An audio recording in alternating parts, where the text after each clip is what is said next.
I'd like to welcome everyone to our talk with Tom Standage, who's currently on his phone, I believe on Facebook, which is appropriate for, well, it's okay that it's for the Twitter. Oh, much better. Tom is currently an editor at The Economist, editor-in-chief of TheEconomist.com, am I getting that correct? And has written a book on social media for the past, starting back 2,000 years.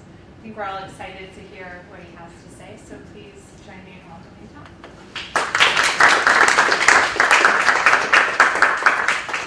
Thank you. Thanks very much. It's great to be here, particularly to be not just at Cambridge and at Google, but in the Ada Lovelace room as well. And my daughter has 2 guinea pigs. Actually, they died. But they were called Artemis and Athena because she's really into ancient Greek mythology. And so she's going to get 2 new guinea pigs. And she knows she's going to call one of them Ada. But she's looking for a similarly, she wants another kind of epic female figure from the history. Augusta. Same person. Oh, same name. Okay, from the history of science and technology. So, but what's her name? They just made that movie with. Ada Lovelace. Oh, I see. You could do that. Who? Oh, okay, brilliant. Okay, well, fantastic. I'll talk to you afterwards and gather you something. Anyway, so you get the picture. Anyway, it's great to be here to talk to you about my crazy idea that social media is old. But this is something I make a habit of doing, which is to look at the precursors of modern technologies, whether they are the internet or social media or planet hunting or artificial intelligence. And these are all things I've covered in my previous books. So this time I'm looking at the prehistory of social media going back to the Romans. So in order to get away with that claim, I need to define what I mean by social media. So what do I mean by social media? So I think the really important characteristic of social media is it's media we get from other people. So it's horizontal, P2P conversational transfer of stuff, rather than vertical, top-down, one-directional broadcast transfer of stuff. And here is a way of putting that into prose. Media we get from other people, the idea that it's exchanged along a social graph, and that creates a distributed discussion or community. So what I'm doing now, this is not social media, because there is no media involved here. This is just speech. And similarly, passing on gossip by word of mouth, I don't count as media. So when you have the use of technology, media is basically the use of communications technology, as far as I'm concerned, then you get social media. So you then are able to have this distributed conversation with people who aren't directly there. We're used to doing this on the internet today, and choose your social network, you map your social graph onto it, you add other people who aren't on your social graph onto it, and then stuff can flow around in this rather sort of unpredictable P2P way, and that person in the middle can connect the graph on the left to the graph on the right. And so we understand how that works today on the internet, but I don't think you actually need a digital network to make all of this possible. And I think that social media environments, if you know what you're looking for, and if you use my definition to define what you're looking for, have actually been around for centuries. And the first one you get is actually in the late Roman Republic in the 1st century BC. So in order to have a social media environment, I think you need to have 2 things. You need to have literacy, so people need to be able to operate the technology, in this case reading and writing. And you also need the cost of copying and delivering information to be 0 or very close to 0. And we have broadband, which delivers the second of those 2 conditions today. The Romans didn't, but they had slavery. So slavery was the Roman broadband. Slavery makes the marginal cost per page 0. So if you're Cicero and you've bought your scribe, and you're paying for his upkeep and the roof over his head, then when you want him to copy another document, you give him another document and you wait for him to copy it. So you just have to wait for the extra documents, and it's just like broadband. You can download as much as you like as long as you're prepared to wait. Similarly, many rich nobles in Rome had entire staffs of people called tabellari who were messengers. There was no public postal service. So what you did was you employed a group of these people, and they had specific rounds that they did, and they went to lots of your friends' houses and picked up anything that they had for you, and delivered stuff in the other direction. And we see this in the letters of Cicero. He writes to one of his friends, "Oh, now your wretched messenger's knocking on the door again, just give me a chance, will you?" And this is how it worked. And if you didn't have access to messengers, then you would just give letters to your friends, and they would be heading in the right direction. And it was very much like sort of best effort delivery. They would take it in the direction of of Asia Minor, and then they'd go, oh, I'm not going the right way, and they'd give it to someone else. So you sometimes had to send 2 or 3 copies because it wouldn't always get through, and then ships would sink and things like that. But essentially, we have a peer-to-peer transmission system, and we have very low-cost delivery, at least for those people who are literate and are relatively rich. So what we see is a social media ecosystem emerging within the Roman elite. And the Roman elite is a bunch of intermarried rich families. And so for them, the political news and the social news are intertwined. They're the same. If 2 families fall out, it can literally lead to civil war. Whereas if 2 families decide to get together and then they cement this alliance with a marriage, then that means that maybe war will be averted. So knowing who's going to marry who and if there are divorces and births and deaths and so on becomes actually crucial to your survival in the Roman world. So if we look at one of Cicero's letters, here's a great example. I sent you on March 24th a copy of Balbus's letter to me, and of Caesar's letter to him. I think Cicero is writing to his friend Atticus in this case, with whom he wrote, they wrote to each other every day at least once. And they wrote things like, write to me anyway if you have nothing to say. They just wanted to be on the network. And what's happening here is Cicero is saying to Atticus, I sent you on March 24th a copy of Balbus's letter to me. So think about that letter. That letter's gone from Balbus to Cicero, and then Cicero's copied it to Atticus. And of Caesar's letter to him. So that letter's gone from Caesar to Balbus to Cicero to Atticus. And this is, so that's a sort of, third order retweet. And this is the way it worked, that the Roman elite were writing to each other, they were passing the news around, they were quoting bits of letters, or sometimes whole letters to each other to keep each other informed of what was going on. They could also write these open letters, so this is another example from Cicero. In this case, he's written an open letter criticising Caesar. And he says to one of his friends, you say my letter's been widely published. Well, I don't care. Indeed, I myself allowed several people to take a copy of it. Cicero is interesting because we have his inbox and we also have his outbox. So he would dictate a letter to his scribe, Tyro, and when they were happy with it and they'd sort of edit it a bit, Tyro would write out the neat form of it and it would be sent to the recipient. And then copies could also be made from the rough version and sent to other recipients, and the rough version would stay in the outbox. And so if anyone wanted to come round to Cicero's house, oh, he read a really scorching letter about Caesar, can I have a copy of it? And they would then pass these on to their friends. So this is very much like writing a pamphlet, or a bit like writing an open letter to the newspaper, in the sense that you expect lots of people to see it and you expect it to be passed around.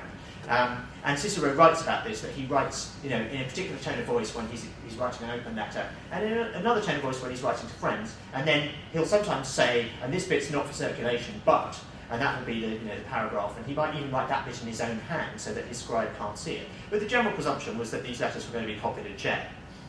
And we have other examples of this too. We have the example of Roman books, and Roman books were also social media. They were passed around from person to person, and they would be a box full of scrolls. And if we go back to here, the guy on the right here, this is Terentius Neo, and he's a baker in Pompeii. And he's holding a scroll, and it's got a red label on it. So the red label is like the spine of a book. It allows you to identify what it is when it's on a shelf. And his wife there, who seems to have done the books for him, he was baking and she was doing the money, is holding a Samsung Galaxy Note 3, as you can see. In fact, it's a Roman wax tablet, and it was used to make notes, and you used it with a stylus, and that was how you kind of kept track of things. And in fact, we see Cicero sending sort of text messages in Rome using one of these things. He'll write a message to somebody, the messenger will carry it, bring it back, and then having written the result, the answer on it, and that way they don't have to use papyrus. Anyway, so books would have looked like a bunch of these scrolls in a box, and if I was an author and I'd written a book, then I wouldn't expect to make any money on it. What I would do instead is I would give a copy of it I would dedicate the book to the richest, most influential person I knew who had a big library with lots of foot traffic going through it. And the idea was that the philosophers and intellectuals going through the library would see my book and would read it and go, oh, this is great stuff. And then they would turn on the Roman broadband, they'd say to the patron, can I have a copy of this, please? And he'd go, sure, I'll get the scribe to make you one and send it around in the morning. And so the scribes would all have to stay up all night making this copy. But then it would have reached another library, and then people visiting that library might do the same, say, can I have a copy of this? And as a Roman author, you knew you'd succeeded if you went to the booksellers' street in Rome and you saw your book on sale, because the booksellers would only bother to make copies of books that they were being asked for regularly. They would only make them if they were sure they would be able to sell it. So as an author, I wouldn't make any money from this, but I would know that my book had succeeded, and I would expect payback in the form of patronage and a cushy job and this sort of thing. The other thing that was distributed socially by the Romans was their newspaper. The Romans had the first newspaper. It was founded by Julius Caesar in 59 BC, which kind of makes him the founder of my whole industry. And it was called the Acta Diurna. Diurna meaning daily, the root of the word journalism and journal. And the idea was that the Acta Diurna would have a summary of the most important speeches given the previous day in the Senate and in the People's Assembly, the two houses of the Roman system. And it would also have births, marriages, deaths, and so on, because those were very important in Roman politics. And this was put up in the Forum. So exactly one copy of this newspaper was made. And essentially the state said, look, we've produced it, it's your job to distribute it. It was left to the audience to do social distribution of the newspaper. And the way they would do it is they would go down and read the bits they were interested in and write them down. Or in fact, they would send a scribe down to do it if they were wealthy enough. And the scribe would sketch out the bits of the newspaper that were relevant on a device that also looks quite familiar. This is a Roman iPad. It's exactly the size and aspect ratio of an iPad. And as you can see, it's got scribbles on it, and this is how you would read the news over breakfast if you were a Roman nobleman. So this is what they used to do. And then I could copy the bits of the letter the bits of the news that I thought were relevant to my friends. And again, we see this in Cicero's letters and those of Pliny the Elder and Tacitus.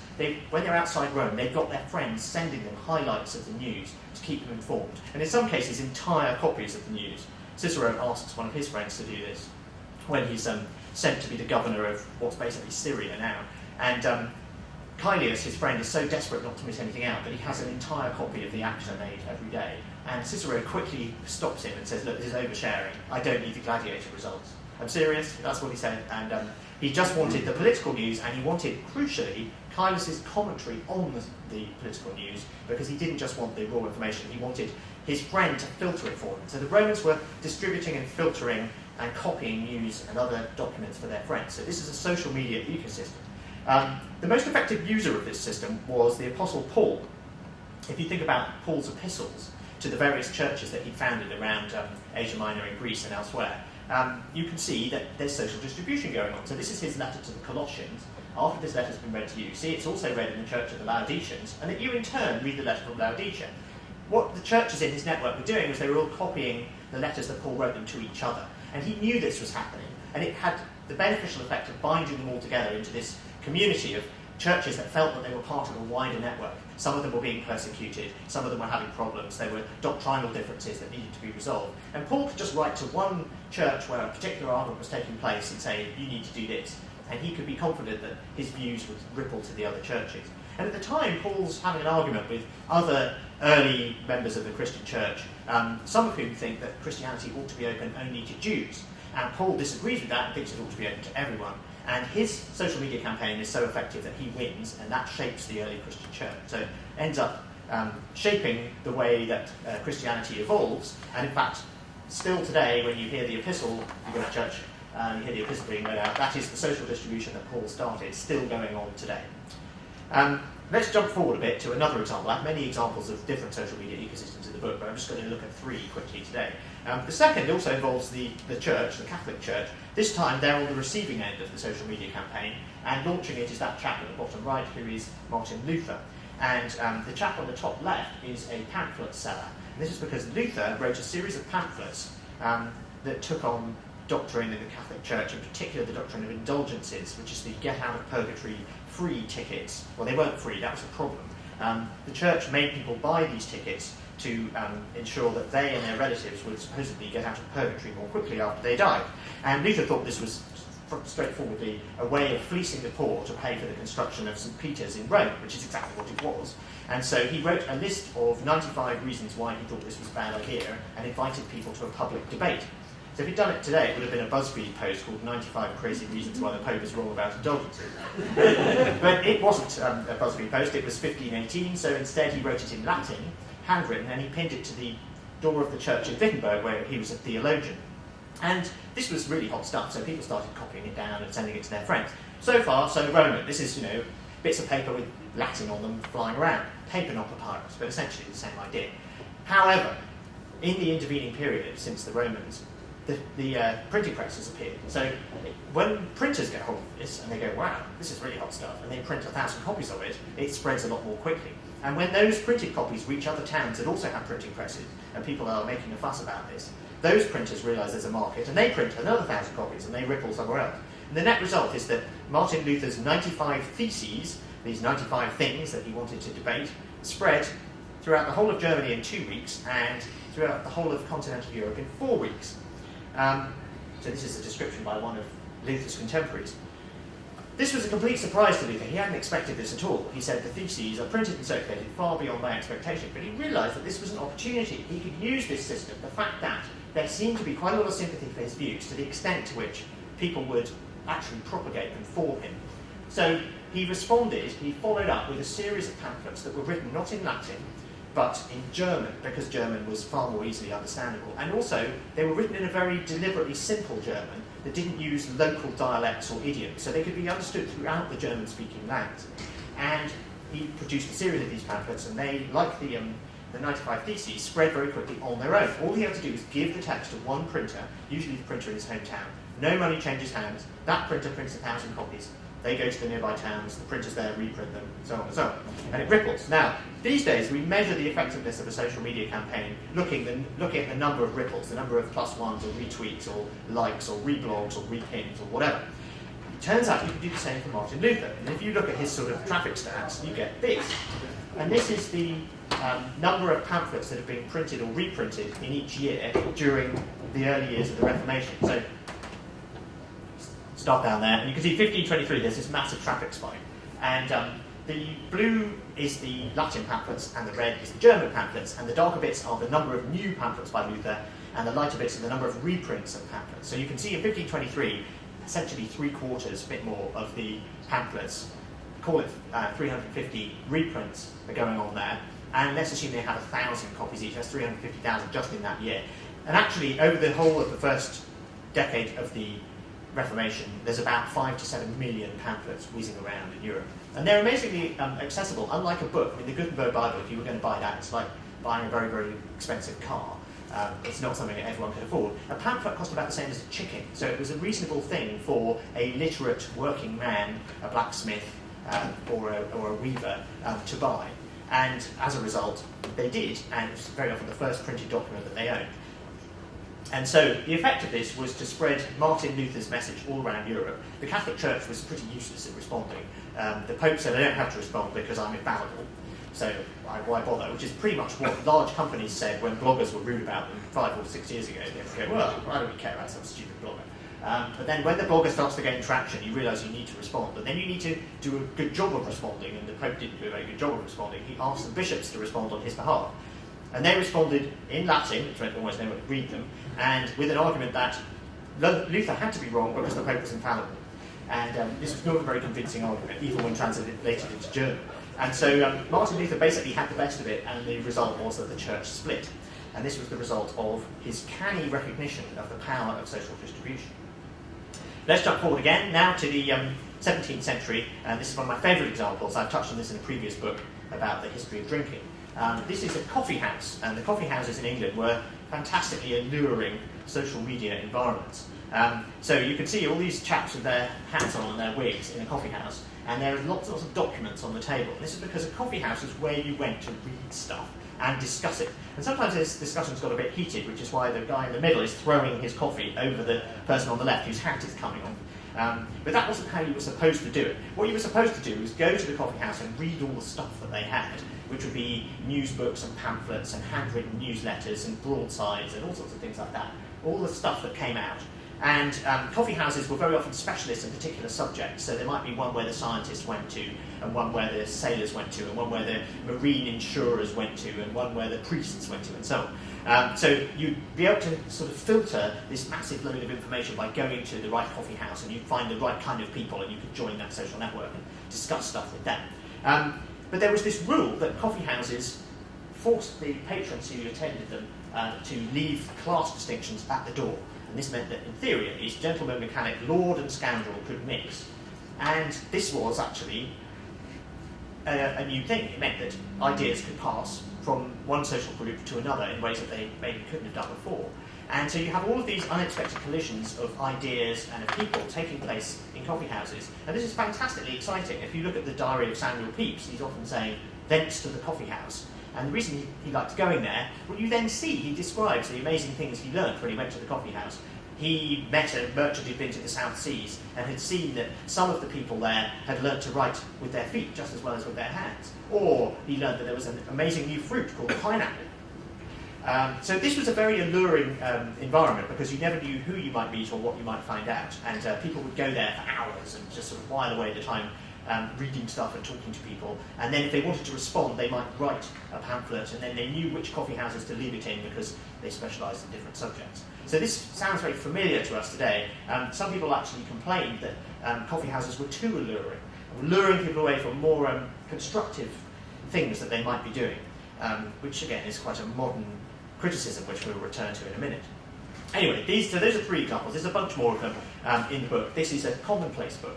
Commonplace books are quite interesting because they were books where you wrote down cool stuff so you could get to it later. And it was usually cool stuff by other people. It might be by you, but a lot of the time it would be a new sonnet that you'd heard, maybe a friend had sent you in a letter, or it might be an aphorism or a quote from the classics, or a good quote from a play, or a really good put down. And you would put all of this stuff into your commonplace book because the act of writing it down would make it easier to remember it, and you could also retrieve it later. And this is, I think, very similar to the way that people use things like Tumblr and Pinterest today, because commonplace books were a means of self-expression. If I swapped commonplace books with you, we might copy bits out that we thought were cool, but the stuff that I chose to put in my commonplace book or chose to pass on to other people by post so that they could put in their commonplace books was a form of self-expression. This is what we see with Tumblr and Pinterest. They are ways of forms of self-expression and self-definition based around the curation mostly of other people's content. So 80% of the stuff on Tumblr and on Pinterest is repins or reblogs of other people's stuff. And that doesn't mean it's any less of a medium for self-expression than writing your own blog where all of it's by you. So I think there's an interesting parallel there. And then there are a bunch of others. There's the poetry that was passed around the Tudor court, the pamphlets around the time of the English Civil War, and in the run-up to the American War of Independence, as we call it on our side of the pond, and the French Revolution a century later. All of these had social media environments surrounding them, which I go into. So what happened? If it's the case that social media has been around for 2,000 years, why have we failed to notice this? And essentially what happened was that this peer-to-peer horizontal transmission, two-way conversational system was replaced in the 19th century by this. And this was because a series of machines were invented. First was the steam press, and then the radio and the TV transmitter. And they allowed people, provided they had access to these machines, to send a message very, very efficiently to a very large audience. And this hadn't been possible before. And so we see, for example, newspapers go from having a circulation of about 1,000 on average in the US at the beginning of the 19th century, being very, very local little publications where a lot of the stuff that's in them is actually written by members of the local community, just sending in letters and things. And here's a speech I gave, and that sort of thing. So they're very much sort of social platforms. By the end of the 19th century, you have newspapers in the US, you have several of them, and circulating 1 million copies a day. And that's a very different world. They're written by professional journalists whose job is just to write stuff to go in the paper and sell papers. Similarly, with radio and with TV, you can reach millions of people, but it's a one-way channel that hardly anyone has access to in the grand scheme of things. And probably the most infamous example is this. This is the Volksempfänger. So you've heard of the Volkswagen, the people's car. Well, the Nazis also made the people's radio, people's receiver, which is this. And ganz Deutschland hört den Führer, which means the whole of Germany hears the Führer. And you can see that this radio is, symbolically in this poster, binding together all of the people and imposing upon them the view of one man, the vision of one man, Adolf Hitler. And this is as far away from social media as you can get. This is not a conversation. And moreover, the Volksempfänger was designed to only pick up domestic broadcasts. You couldn't pick up any other points of view except what the German government was putting out. So this is the absolute antithesis of social media, and sort of as far as the pendulum swung in the other direction towards tyranny. But now, social media is back, thanks to the internet, because essentially, if you look at it in the sort of historical context, the internet means that you can deliver a message very cheaply to a large number of people, and it can actually take on the power of broadcast distribution in a way that wasn't previously possible. So social systems were overshadowed by broadcast and by steam printing and so on, but now they've been able to fight back, and actually, we see stuff that becomes popular and becomes famous, not because a broadcaster has decided to show it or because a newspaper editor thinks it's important, but just because enough people on the internet think it's funny. So something like, or think it's relevant, or think it's cool. So something like Gangnam Style, or the woman the other day who resigned from her job and videoed herself dancing around the office, and that went nuts. These sorts of things, you don't need the endorsement of a large media organisation to make a splash anymore. And essentially that's the re-democratisation of media that the internet has made possible. So I think we need to look at the history of media in a slightly different way. We're used to this sort of framing, where we had old media that was analog and one way and was sort of print and broadcast, basically. And then we had new media, which was digital and was two-way and could be more social. And that's only part of the picture. I think we actually need to look at it like this, and we need to think about the period of really old media, which dominated much of the past 2,000 years. And old media was really a very recent thing. I've dated it starting at 1833 here, which is the year of the first penny press newspaper. It was founded in New York, the New York Sun. And that was really the beginning of the mass media model, because the newspaper was priced to sell at a penny instead of 6 pence or 6 cents. And most of the revenue actually came from advertising. So it was based on a large circulation, advertiser-funded model. And that worked fine until about 2007, where the newspaper industry peaked at 87% of its revenue from advertising, and it's clearly been in very swift decline since then. So I think this way of looking at things shows us that old media was sort of a phase we went through, and that new media and really old media have quite a lot in common with each other. And if that's the case, then these ancient social media systems have lessons for us today.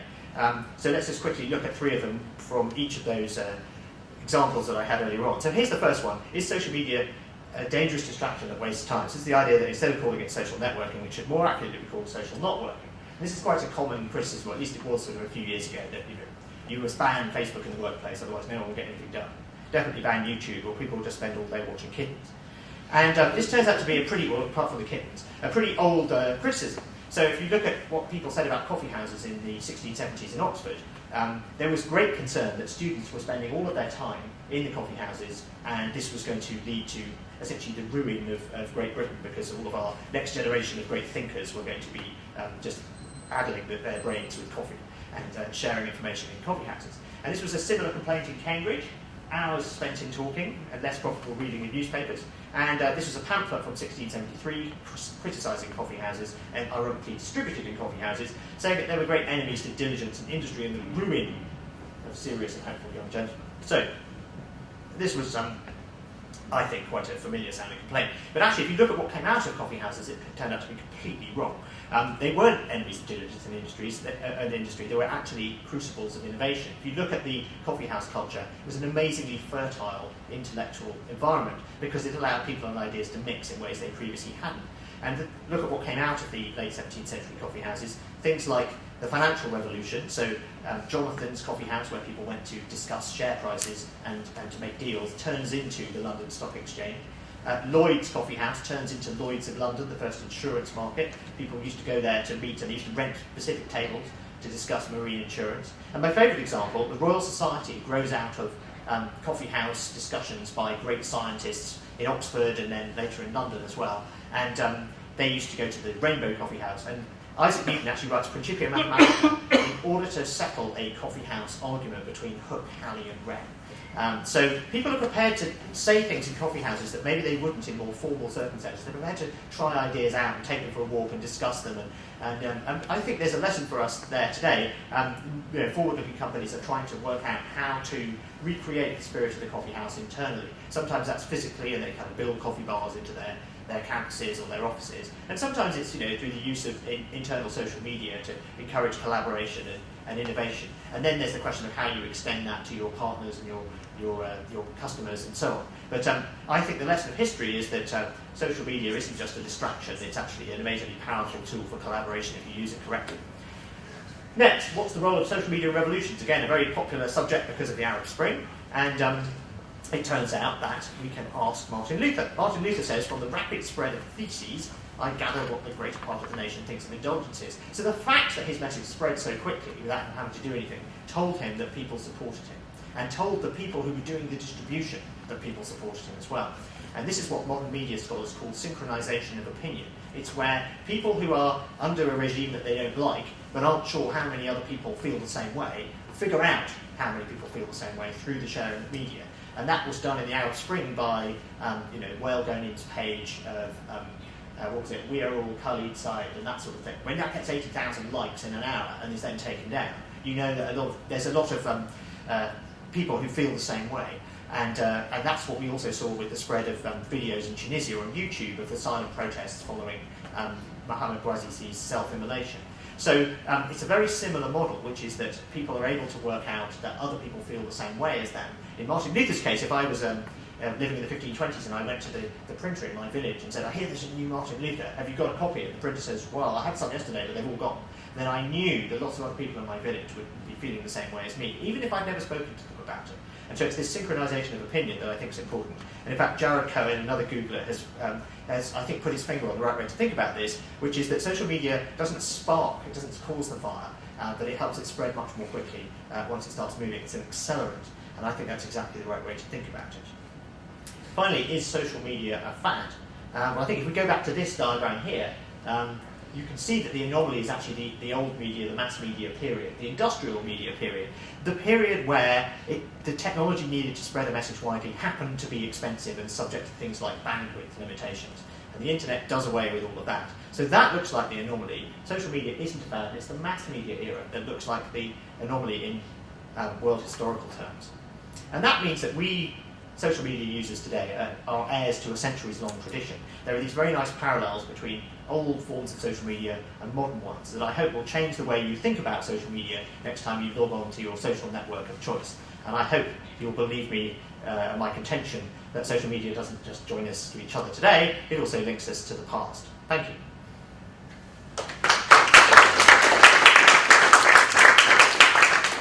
Oh, and there's the book, which I think you all have a copy of. Right. Question? What about social media like Reddit? Like, where would you see an equivalent to that now of that in previous things? Would that be closest to a common core?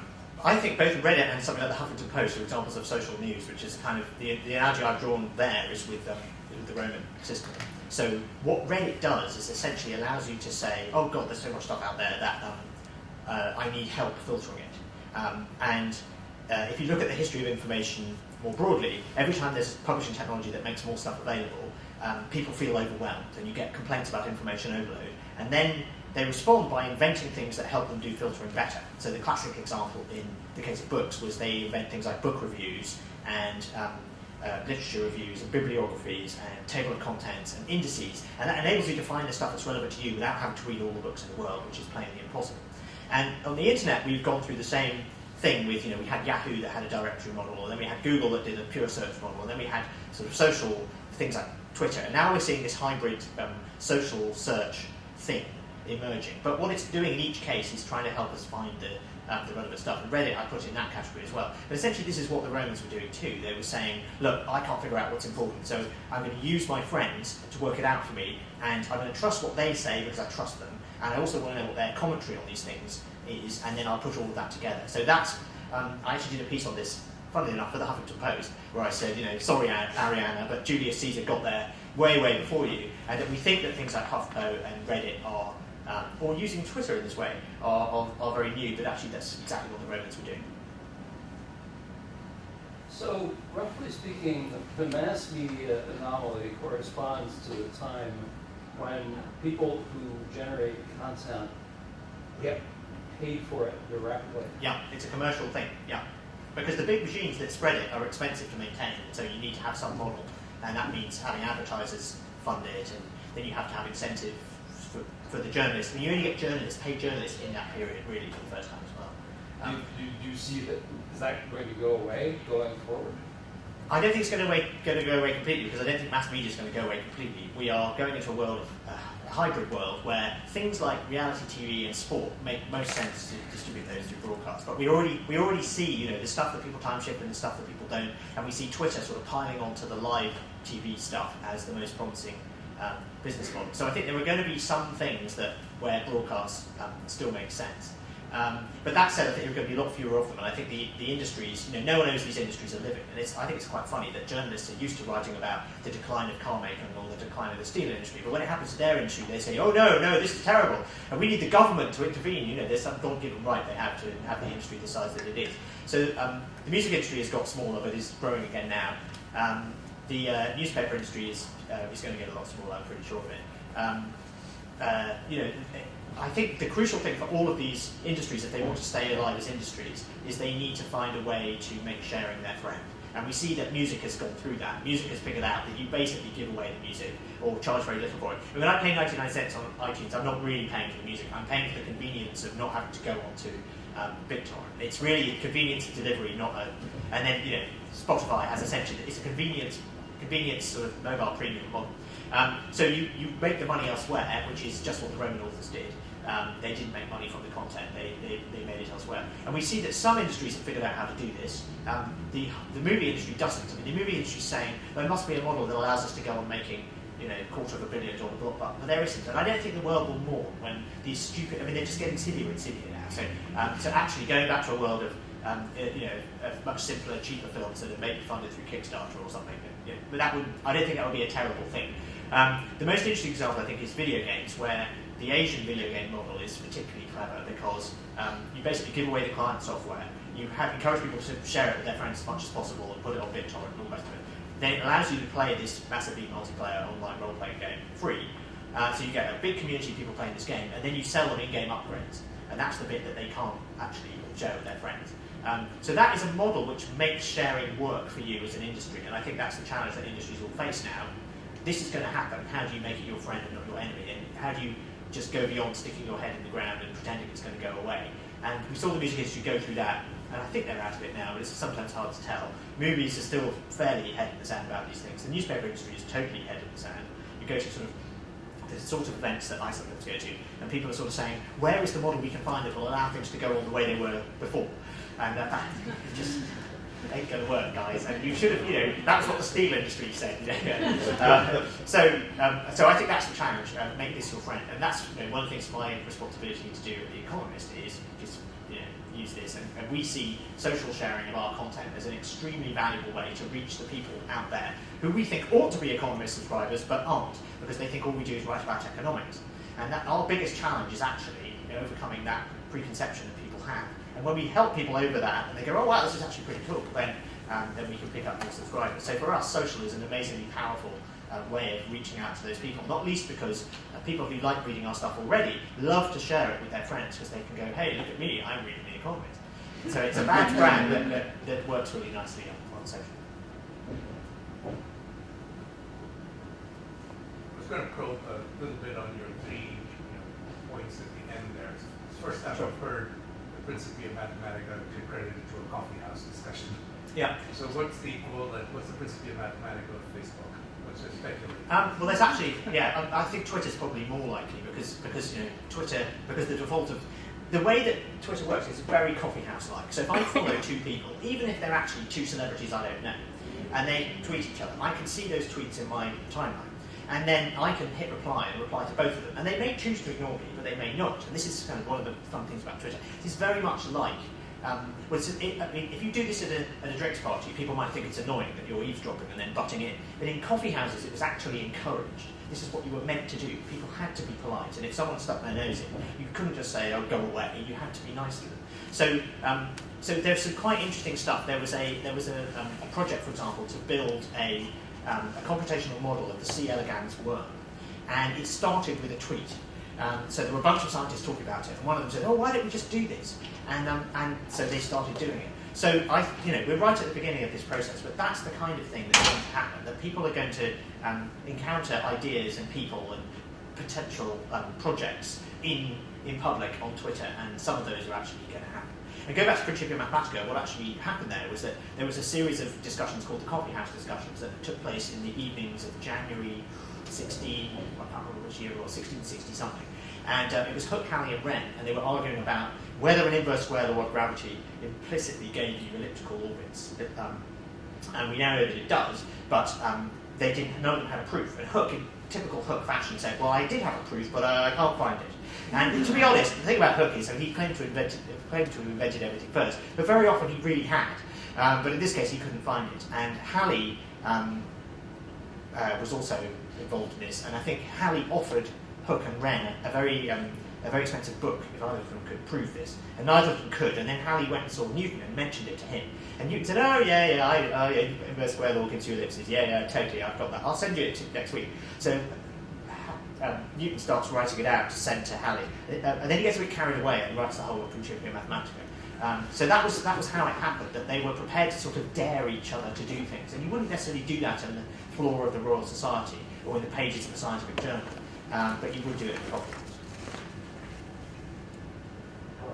I had a question about, what about other ancient civilizations that had postal systems Why didn't they develop the same way the Romans? Well, I should say they may have done in some cases. So I have limited my scope here to the West because I didn't feel I could see into the literature of other cultures and civilizations properly, and so I didn't want to kind of generalize about them. But I have found a few examples. The interesting ones are from China and Japan. So China, there do seem to have been kind of social news systems, but they seem to be terribly hierarchical. So what happened was that the local governors would gather, they would do things like listen to the songs people were singing, a bit like sort of sentiment analysis on Twitter, and they would write these down and then send them up to the regional governors, and they would send them up. So there was this sort of very hierarchical system going on there, but the thing is, that may just be me imposing that sort of frame on the way we think of China as always being very top-down hierarchical. The thing that's clearly more social is the Japanese example. There are a couple of cases in the 10th and 11th century of traditions of social poetry. And one of them is the sort of batting backwards and forwards, being expected to write poems at the drop of a hat in poetry writing competitions, and then the most famous ones would be sort of passed around and become famous, and people would write them in their commonplace books. And in fact, the Pillow Book, which is in effect a diary commonplace book, has a very nice line in it where it's about how lovely it is when one of your poems basically goes viral in the court. And poor old Tate Ronaghan is saying that this has never happened to her, but it must be really awesome when it happens to you. And then there was also a custom of social poetry where people would write a line or verse and pass it on to the next person, and so it was a sort of collaborative poetry writing exercise. And again, that looks quite similar to some of the things we have today. What I'm hoping will happen is that the publication of this book will flush out some more non-European examples, and I'll be able to add them to a future edition. So let me know if you have any. So you described the entire range, those 2,000 years between the Romans and the coffee houses as this kind of one block, but it seems like the Middle Ages would be kind of an exception to that, where we really did have, a hierarchical transfer of information along the feudal lines. Would that be kind of more comparable to what we saw in? Yeah, you do have sort of quasi-broadcast there, because you have the king can say to his barons, say this, and they would sort of once a month have courts where they would read out proclamations. And then you also have pseudo-broadcast from the Catholic Church, because the Pope can say to all of the bishops, tell all the priests to say that Martin Luther is really, really bad and no one should believe him. And so they all get up at the pulpit and say, Martin Luther is really, really bad and no one should believe him. But it didn't have the same kind of power to reach large numbers of people simultaneously. It wasn't that quick, it wasn't that reliable. So it doesn't have the subsequent power of a radio in your room saying, this is what you should believe, or whatever. You can sort of like it. He said, new media versus really old media. The new media has more power than the really old media. Right, so exactly. So a more nuanced version of my thesis would be, instead of being all social, all broadcast, all social, which isn't true anyway, because I think we've got a hybrid now, but essentially you've got a social trumps broadcast period, then you've got a broadcast trumps social period, and then you've got a social fights back period, which we're in now. And so yes, it's not completely black and white, but the first order approximation is the black and white version. When do we flip back? Like what forces back out of the, what forces broadcast kind of back onto our society, and how long do we have? Well, I think actually some people say that there are aspects of social that are broadcast. So the way Lady Gaga uses Twitter is actually broadcast, not social. So again, we're in this. I think what we're really talking about now is a hybrid, and the challenge is for us as societies and for us as companies and individuals and consumers is to sort of get the best of both of those aspects. We want the video friends of the football game to arrive in a timely and in-order fashion, and distributed systems are not necessarily as good at doing that. If you look at Usenet, for example, which was a distributed, open standards-based social media system, you could check in twice a day, but you really couldn't hold a real-time conversation on it like you can on Twitter. I would be very interested to see whether we see the rise of open standards-based social media and social networking platforms, because to be honest, the dominance of Facebook and Twitter in that field does look like an anomaly. It looks like CompuServe and AOL before the web showed up. But it may be that there is such enormous technical advantages to centralising it that they'll be hard to overthrow. But that was what everyone thought about Alta Vista. So you've mentioned, Twitter, Tumblr, Pinterest, Blogger a lot. We haven't really talked much about Facebook, so I'm curious, what is it about Facebook that makes it less like some of these historical things? And why is it less interesting? No, that's true. A couple of reasons. I mean, Facebook does appear, and there are some things that are Facebook-ish. But I think it's chiefly that Facebook, although they keep taking down the sort of any constraints, any privacy, and any sort of limiting this to certain people, essentially the default is still not that everything on it is public. So the closest analogies with Facebook are actually where you have social media exchanges between closed groups of people. And one example of the book is the members of the court around Anne Boleyn. And they had this book called the Devonshire Manuscript, and it was a shared commonplace book where they all wrote poems in. And they would rewrite them so they might take a poem someone else had written and rewrite it to reflect their own circumstances. And they were flirting with each other and dropping hints about what was going on and writing comments in the columns. And it's all quite hard to figure out now, like, you know, my daughter's Tumblr would be to a future historian. So that's one example because it's a closed system. And then there's another one in the Roman world where members of a shared apartment block they have this literally writing on the wall. They're writing poetry and witty remarks on the wall of an apartment block that goes, so it's a shared space. And they're trying to outdo each other, and it reads very much like a Facebook comment thread. But I think I'm probably more drawn to I'm personally most drawn to Twitter because it's most useful to me as a journalist. But also I just like the simplicity of basically everything is public model and there's no mucking around. And I can't be bothered with the Facebook, you know, this is going to go to friends and networks, because even if you figure out how to use it, they'll change it next week. And with Google Plus, I just make everything public because again, I can't really be bothered to play that game. So I suppose I find that because there are fewer examples of those sort of selective closed group things in the ancient world, so that makes Facebook less exciting to me. I think we have one more here, and then it's going to be touched on. Yeah, you hinted towards the tension in the sense that centralization was a key broadcast feature, but it hasn't yet gone away from any of the dominant. So, I mean, Facebook does get to decide who sees what. It really does, and yeah. 2 billion people at once. And I guess just an invitation to reflect a little bit more on that in terms of, well, no, I mean, are there historical, you know, there wasn't a single place where you could flip the switch and turn off all the printing presses. No, there weren't. So I think printing presses are a lot more like, setting up your own web server. If you don't want to use WordPress or someone else's blogger or whatever, you can set up your own server and plug it into the internet. It'll work. And it's the same with email. If you don't want to use Gmail or whoever, then you can set up your own mail server and plug it in and it'll work. And I think it is an anomaly. This is where the book actually ends. I say, it looks pretty weird that we treat Facebook and Twitter as though they're public spaces and public spheres, and they're not. They're privately owned. They're much more like malls than marketplaces. If they don't like you, they can chuck you out, and they do, and they seem to do this in sometimes in a rather capricious way. So I think the historical analogy on a much shorter scale is the AOL CompuServe one, where they looked impregnable in whenever it was, 1993, and the internet was everywhere and new and exciting. They were who you went to get to it. And the open web back then, was really crap. You couldn't do web-based chat, and you couldn't. I mean, there was a whole bunch of stuff it just couldn't do. And some people said, oh, well, in the long run it'll get better. Of course it did. But it really did take quite a while before things that were quite easy to do at CompuServe became possible on the web. And it took about 10 years. So one of the things I'm particularly interested in is these various efforts. Tent.io was the most recent one. I thought was quite interesting. But basically these various efforts to do open standards-based social networking and social media exchange. And I think the most likely nucleation point for this is actually someone like Dropbox. So what would happen, or you could do it with iCloud, or you could do it with Google Drive. But essentially you'd have a repository of stuff, and you would specify, and initially it would just work a bit like Hootsuite. So you'd put stuff in it, and you'd say, and send this to Facebook, and send this to Twitter, and send this to Instagram, and it would just do it all for you.